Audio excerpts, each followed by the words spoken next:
Going on Underground 4. We're back. We're in Toast and Rico's room because it's got better Wi-Fi than my room and because it reminds me of Andrew. So, that just makes it better. Gotta get my backpack, get my notes out. But anyway, no, obviously, we got lesser quality, so we're on Zoom today. And what that means is we got a big day coming, big interview with my dude, Eryk, your boy Anders. If you don't know him, he's a UFC fighter, former linebacker at University of Alabama, played under Nick Saban. Kind of a big deal if you know football. And then after playing football, didn't go the way he expected. He transitioned into mixed martial arts, and now he's balancing. He's rocking between the top 15 dude in the UFC Middleweight division. He's got a fight coming up.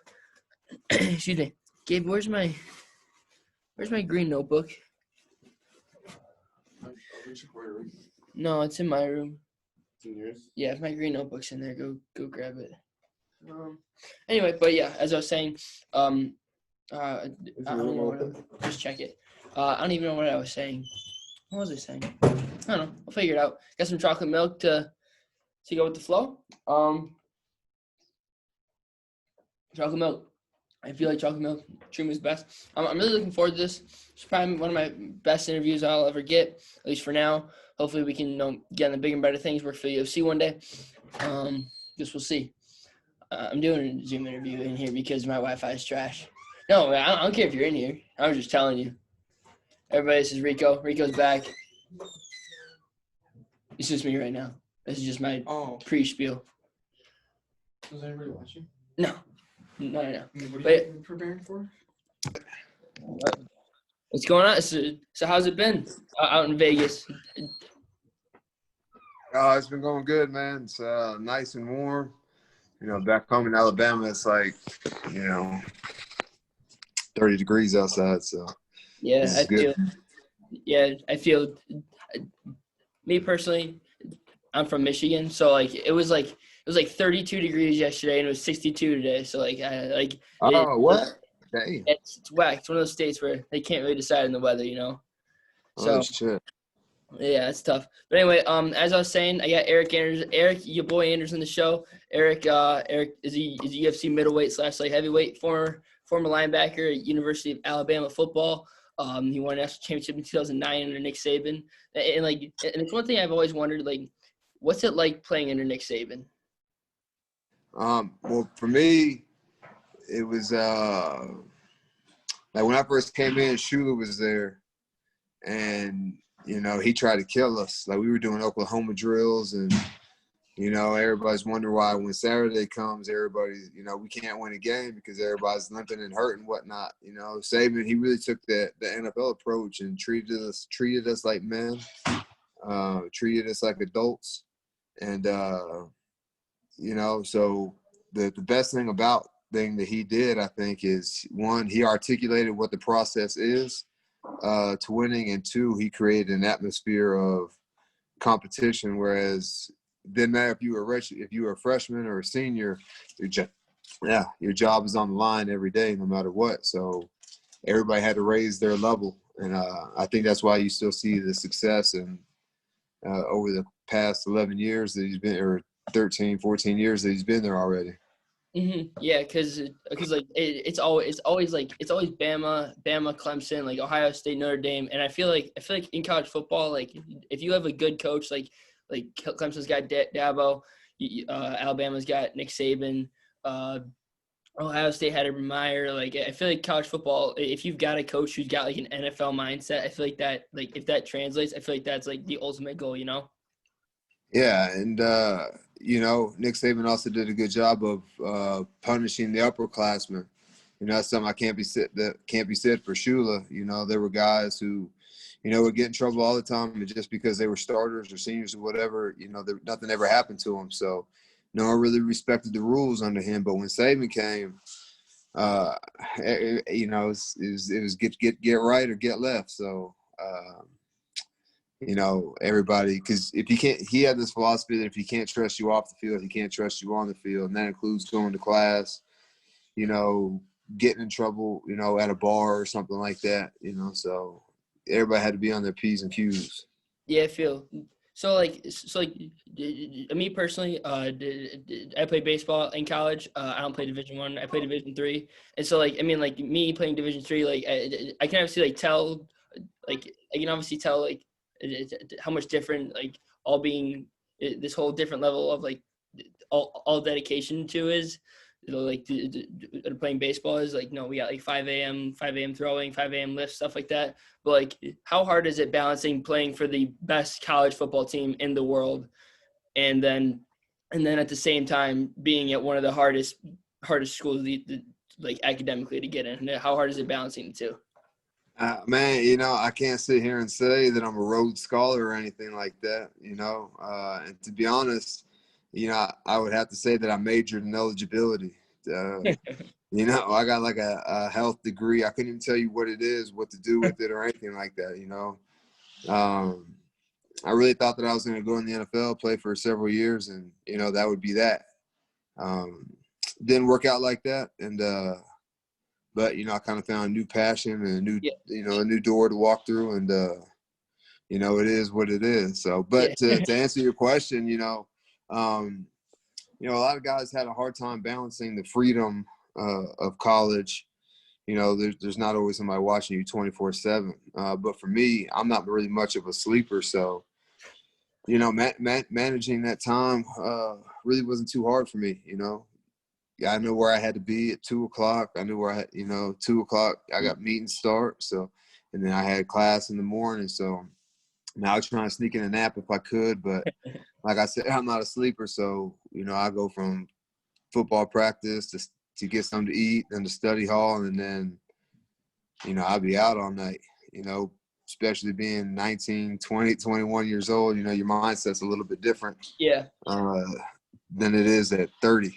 So yeah. Had a lot of things on my mind back then, but it wasn't hard for me because I can't sit here and say that how much better would I have been if I would have, even though I'm not asleep, laying on the couch, just resting, not really burning energy or doing anything like that, or studying the playbook in that time. That's what I should have done. That's not what I did, but hindsight is 20/20. Yeah, hindsight is 20/20, literally. And so no, you obviously just said that you had a goal and the dream to go to school, play football, and then go to the NFL. And when that didn't work out, you found mixed martial arts. So how did you what was the process going from being okay, maybe this isn't what I'm gonna do for the rest of my life, let's see what else I can do? Was there a person or an event that something happened, or you just kind of just did it? Nah, to be honest, man, I was working. Football. I got picked up by Cleveland, got cut, went to Canada, got cut, played a year of arena ball, and told myself, well, and I don't want to play. So I already had my oldest son at the time, so I went back to Alabama, got a job, was working, did a bunch of stuff. Cleaned apartments. Was a janitor at LabCorp, worked for Coca-Cola, worked for the government. I had clean factories. I had a wide variety of jobs that I had worked. And just really found myself being bored and frustrated and upset, which I'm not an angry person or anything like that. I'm more of a mellow, chill, laugh at everything kind of guy. But I just felt like I needed to exercise again.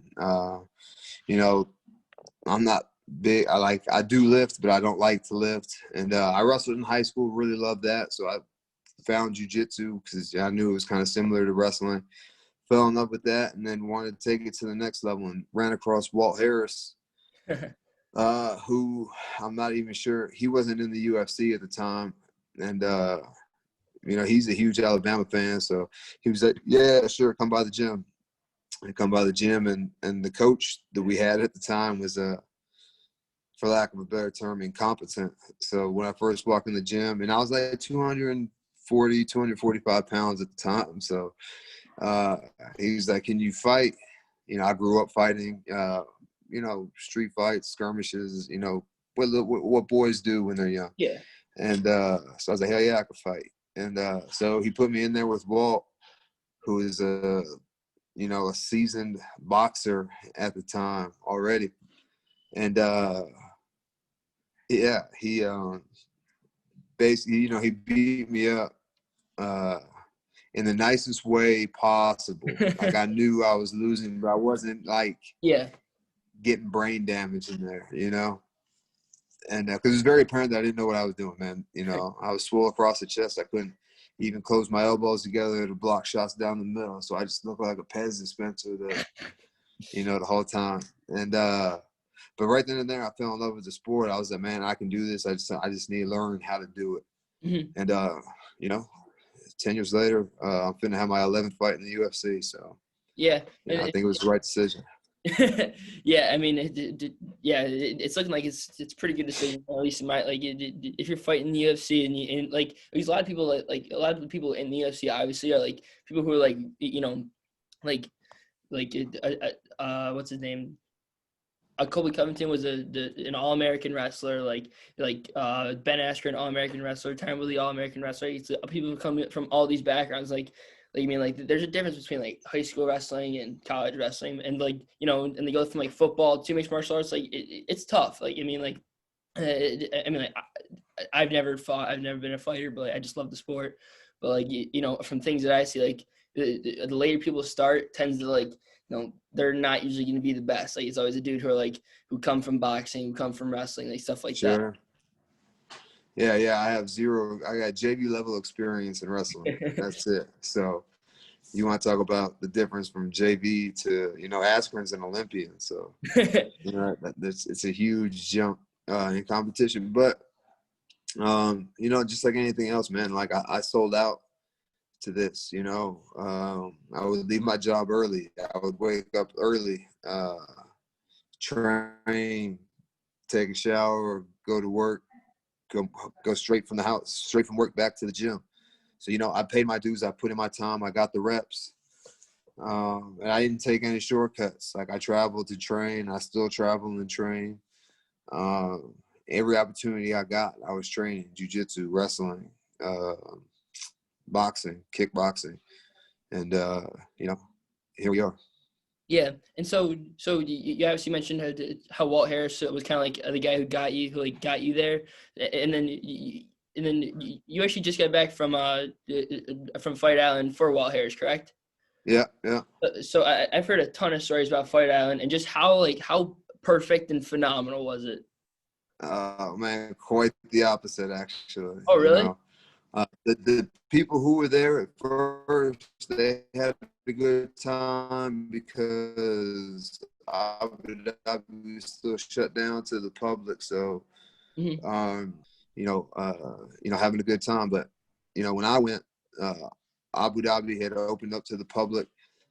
And so we couldn't do anything. We were in a really nice, fancy hotel, and we got a little piece of probably about 50 yards of a man-made beach. And, that was about it. Oh, really? Food wasn't that great. And I don't want to sound ungrateful or anything like that. But, when I travel to these other places, other countries and things like that, part of the experience of traveling is to experience the culture and things like that. So I didn't get to do any of that.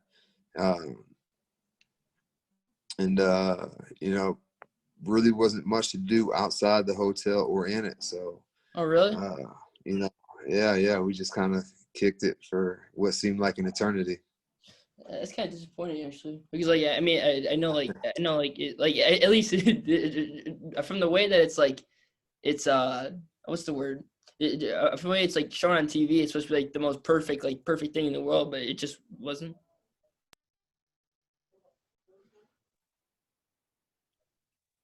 I mean, listen, man, like I said, I'm not trying to sound ungrateful because the UFC did the best that they could do. And it's, with the Fight Island, a lot of the international fighters got the fight because there's a lot of travel bans coming to America and whatnot. And, visas were getting restricted and taken away and all that good stuff. So, it was an opportunity. And if you're the fighter, you're not there to partake in all that other good stuff. So for the fighters, I think it was good, but I was just a corner, So, I like to, like I said, I like to go out and taste the food and, see the people watch and, use public transportation and, just, be amongst the Yeah. people there. Yeah, and now it's not this weekend, it's next weekend, but I know you have a fight coming up against Antonio Arroyo. That's not in Fight Island. That's at the Apex. But I'm pretty sure you just took that fight last weekend, short notice, correct? I did, yeah. I was on the island actually. Oh, really? Whenever they called me for the fight, so yeah. Good thing about you know, good thing about Fight Island, I'm a big candy, burger, pizza, beer kind of guy. So in between fights, man, I get pretty big. So they didn't have a whole lot of that on the island. So, my diet was good. Yeah. I was working out with Walt and stuff. So, my weight was really good to take a middleweight fight on just a few weeks' notice. Yeah, so what's the process like when the UFC calls you and they're like, hey, blah blah blah, we just had a spot open up. Can you take it? Are you kind of like? Yeah, basically, if I'm taking a short notice fight, a lot of risk involved for me. So, they do a good job of incentivizing. Oh, really? I can't tell you what negotiations take place on other people's parts, but every time they've asked me to take a short notice fight, they made it more than worth my while. So yeah, that's awesome, man. Well, and they know I'll do it, so they call me. Yeah, it said this is your 10th fight in the UFC or the 11th. This will be my 11th, yeah. All right, and so how crazy was it? Like, how crazy was it when you're just hanging out and doing whatever you're doing? Your phone rings and it's like, "Hey, it's UFC. We have a fight for you." Was that like the epitome of like a dream come true, kind of? Yeah, the UFC don't call me; they call my manager. My manager calls me. But I know every time he calls, it's about business and what's good. So, my mouth kind of starts watering every time I see his name pop up on the caller ID or whatever. Mm-hmm. But I know it's something juicy. Yeah. Because I remember. I'm pretty sure that it was your UFC debut, and like they're like, oh yeah, it's a former NFL or a former national champion at Alabama. I'm like, all right, let's see if this dude can fight, and I'm pretty sure you won your UFC debut, right? Yeah, I fought Hoppe on the towel and knocked him out in the first round. Yeah.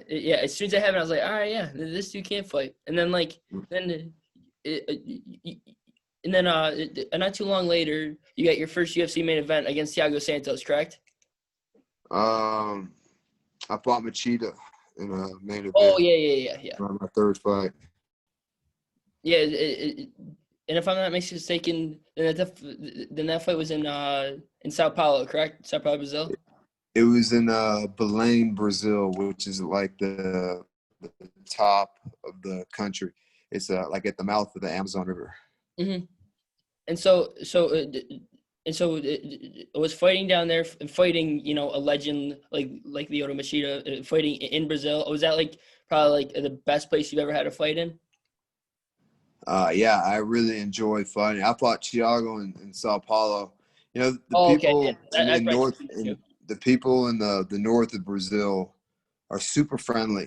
They were. So, what you see on TV when those guys are in Rio and Sao Paulo, that's what it is. But up north, man, they were super friendly, super nice. Everybody wanted me to, take pictures and, do all of that good stuff to the point where me and my wife are walking down the street and this lady comes running across the street, grabs my wife, drags my wife across the street and gave her a dress to wear to the fight. Really? They were huge fight fans. And, awesome. But when I fought in Sao Paulo, they were telling me I was gonna die, and it's a fun experience.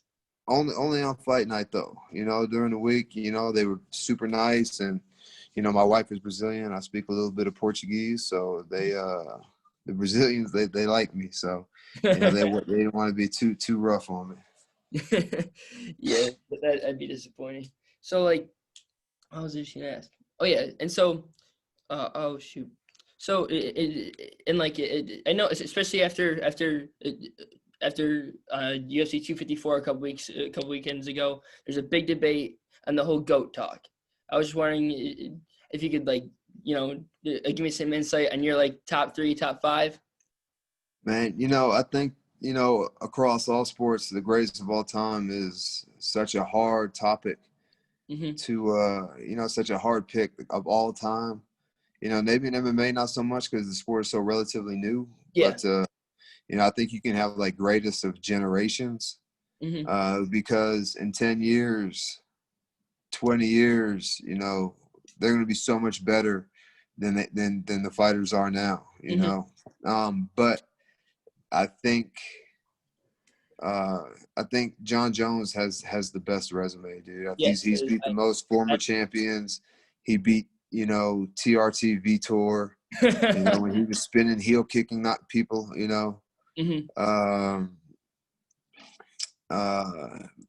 beat Machida, Rampage, Rashad, Vitor, DC. Daniel Cormier. He's beat so many former champions that it's what argument do you have? The only argument people have against John Jones is that he's tested positive for steroids, which, how many champions have tested positive for steroids over the years? A lot. Yeah. Yeah, quite a few. Yeah. Okay, so whatever. But then they talk about his outside the octagon issues as well. But what he does outside, even though he's not making the best choices, I don't think should affect his GOAT status. Either him or Demetrius Johnson. I think Demetrius Johnson is like the most complete fighter, the most well-rounded fighter, could do everything. But he was like the only champion, Yeah. So he never beat any former champions, which I guess, is a pretty solid argument to make for him. But, I think Anderson Silva has the most title defenses. Dude, it's a lot of these guys can make an argument, but for me, and John Jones's one loss is kind of BS, Yeah, so he was beating him so bad, he hit him with a 12-6 elbow. Like, yeah. So, man, if you ask me, it's got to be John Jones. Yeah, I personally agree with that. I went back in February. It was actually my 18th birthday, and like I was just joking around. I was like, "Hey, Dad," I'm not from Michigan. I was just joking around. I was like, "Hey, Dad, John Jones is fighting in Texas on my birthday. Can we go?" He's like, "That's actually not a bad idea." So I saw John Jones. John Jones has always been one of my favorite fighters. So I saw John Jones beat Dominic Reyes, which me personally, there's a lot of people who think Dominic won that fight. I scored it for John. I don't know how you scored it. Do you know how you scored it? Man, I thought Dominic Reyes won the first 3 rounds. Mm-hmm. Actually, I don't remember the fight, but I thought that he had won 3 out of the 5. Mm-hmm. Yeah, it was me being there. I thought Dom won the first. John took the second. It was like razor thin. Like it was like a razor thin second round. I just gave John slight edge, and then he definitely won the championship rounds 4 and 5. Oh yeah, no, I don't think anybody's beaten John Jones round 4 or 5. Oh, no. Especially 5. Yeah, not at all. And so what was I saying? And so I've always been a big John fan. And seeing him fight in person, I was like, all right, yeah, this dude's the greatest of all time. But like, I do think that there's a difference between like the greatest fighter of all time and the most dominant. The most dominant champion, I think, is Khabib. Like, there's no question. He's never even bled in a fight. Yeah, I'm not even sure if he's ever like been in trouble or lost a round. Lost a minute of any of those fights. It's pretty dominant. And, for a guy, I'm not saying like he's super one-dimensional because, he does have like a solid jab, but clearly striking is not his thing. But in his last fight, he outstruck Justin Gaethje, which I don't think anybody saw that coming. So shocked. Still don't know how that happened. Yeah, and, the way he got a finish, like he just fought differently in that fight than he has previously. Like I felt like he was angry. At something, but Khabib's definitely the most dominant. I don't think he's lost a round. I don't think that Yeah, he's beat everybody. Submitted Poirier, which is, pretty difficult to do, man. Dude's been a black belt for a long time. Submitted, the last three guys, so, he's, you're probably right. He is the most dominant. Him or Anders Silva. Especially especially at Spartan. Yeah, but I still almost lost to Chael Sonnen, so Yeah, it's kind of sad to see. yeah, Man. insane fight. You just kind of wait, and boxing and MMA, it's a little different. Tom Brady may throw more picks because he's a little older, or he may get sacked a little bit more. He gets up, he dusts it off, he plays the next play. Maybe LeBron can't jump as high when he gets a little older. Whatever. In MMA, man, once you get too old, too slow, and that chin goes, man, that's the results you get that you saw this past weekend. Yeah, it's so tough seeing Silva fight like Cowboy at this point in his career. Cowboy, like it's two dudes who are such legends. Like they have nothing to prove. Like just at that point, I think he's just hanging it up, And I'm hoping Silva hangs it up again because I don't think my heart can take watching him fight again.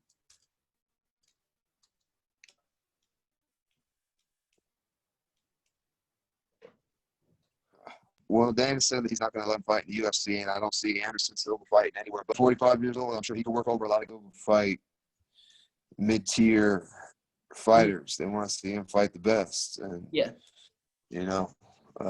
I just don't think that he has it anymore. What he doesn't have is a chin. You saw that this past weekend. Yeah.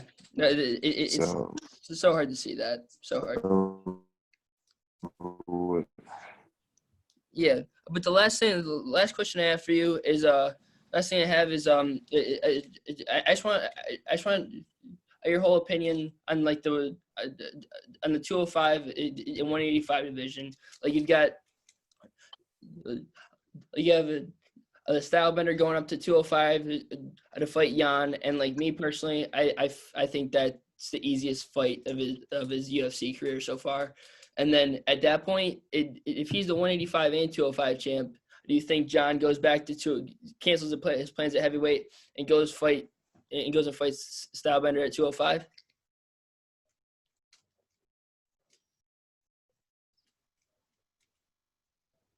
I read a 205 belt will chase John Jones to heavyweight. Yeah, man. The thing is, Adesanya has the stature to fight at those weight classes. Heavyweight's going to be tough, though, I think, because, man, those guys are durable. They hit hard. But he's going to have such a speed and, like, footwork, and, he's just so smooth in the way he moves and whatnot. So he probably could get away at heavyweight. But, yeah, I wouldn't say that he's the easiest because, man, he does have that power in his hands. And let's not forget that guy's a wrestler. He's not even a striker, So I think that he beats Yan, but Calvin. I just think that Yan's like too slow to hit Adesanya. But I think if he connects, man, Adesanya could be in big trouble. Yeah, I know. Kevin Gastelum gave him hell, but he's a shorter, quicker guy.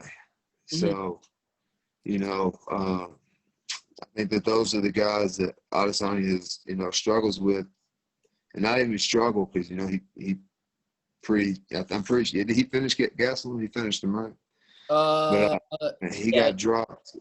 Yeah, I'm pretty sure he had to finish them, or he was darn close towards the end of the round. So, man, I just think stylistically, Israel Adesanya is a problem for a lot of people in a lot of weight classes. I agree.